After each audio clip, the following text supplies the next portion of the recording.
Prime Minister Mark Carney says today's conversation with President Trump was constructive and focused on the relationship between the two countries. The leaders agreed to begin comprehensive negotiations about a new economic and security relationship after the federal election. Until then, they agreed that Trade Minister Dominic LeBlanc and U.S. Commerce Secretary Howard Lutnick will intensify their conversations to address immediate concerns. The Prime Minister told Trump that Canada will implement retaliatory tariffs when the new U.S. levies are imposed next week. Here's the latest from the U.S. president. A very good conversation. Mark called me today at 10 o'clock. We put out a statement. We had a very, very good talk. He's going through an election now, and we'll see what happens. But we have Liberation Day, as you know, on April 2nd, and I'm not referring to Canada, but many countries have taken advantage of us, the likes of which nobody even thought was possible for many, many decades, And, that has to stop. We're going to end up with a very good relationship with Canada and a lot of the other countries. Some we probably won't. It won't be so pleasant.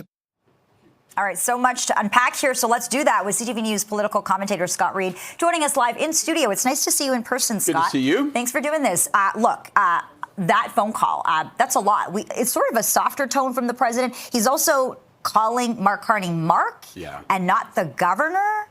What do you make of all this? Well, that's immediately what struck me was tone. I mean, that was the least Trumpy Trump clip we've heard in months and weeks with respect to Canada. As you mentioned, he sounded familiar and even almost friendly in addressing the Prime Minister as Prime Minister, not as governor, not as dog catcher, as he's been doing for the last while, called him Mark.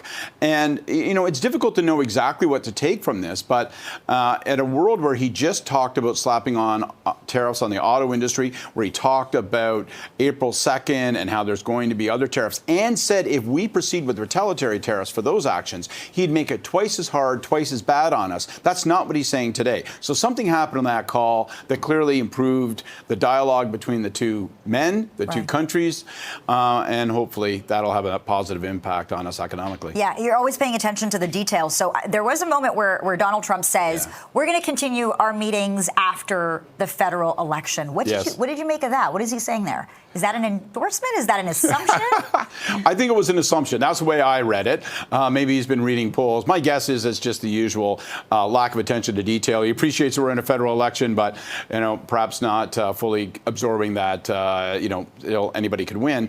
I thought really what was important from our perspective nationally is the identification of an ongoing, intensified, whatever the heck that exactly means, but an intensified conversation between Commerce Secretary Howard Lutnick and Dominic LeBlanc, Senior Cabinet Minister of International Trade. That means to me that there's some reasonable prospect of something less punitive for next week on April 2nd. Because if they're having intense conversations, does that mean that the auto tariffs won't be quite as punishing? Does it mean that the range of tariffs won't be quite as expansive as they are in other countries? Will we get privileged status? Who knows? But obviously, the call went better than many, many others have gone in recent weeks and months. So how challenging then is it to kind of think of what Canada's response will be when you don't really know what you're responding to?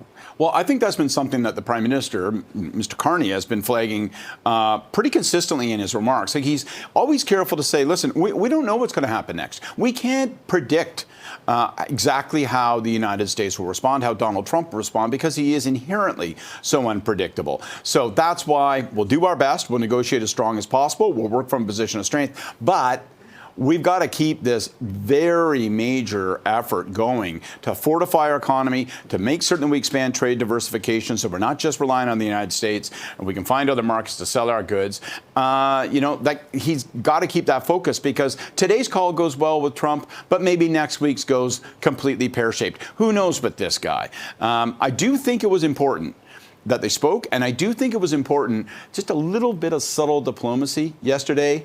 They asked for the call with Prime Minister Carney.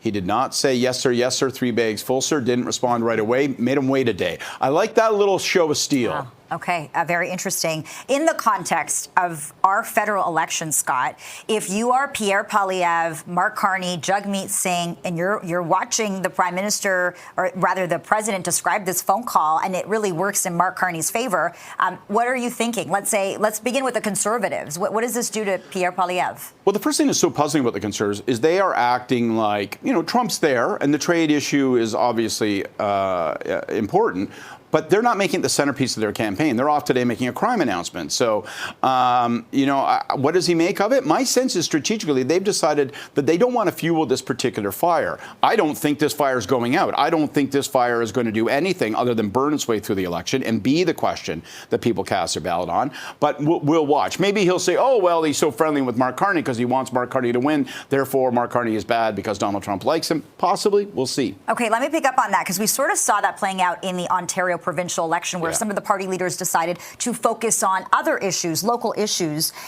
Is that a dangerous game to play, Scott, when so many are just concerned about what Donald Trump is going to do next? Well, those other parties got pounded like a roofie nail. So if we're going to use the Ontario election as any kind of, prediction of how things will unfold here in April federally, I think you have to reach the conclusion that if you can't fight and win on the ground of trade, tariffs, and Trump, you may not be competing at all. And I guess I would just say myself, I find it puzzling that the Conservatives keep trying to muscle this ballot question towards something other than Trump, because I don't think that's going to work. I think the person on April 28th that Canadians believe can best manage the relationship with the United States, best manage the madness and unpredictability of Donald Trump, will be the person they reward and make Prime Minister. And I don't think there's any getting around that, to be honest. Okay, we'll leave it there. CTV News political commentator Scott Reid, always good to pick your brain. Appreciate you doing this in studio. Thanks, Lena.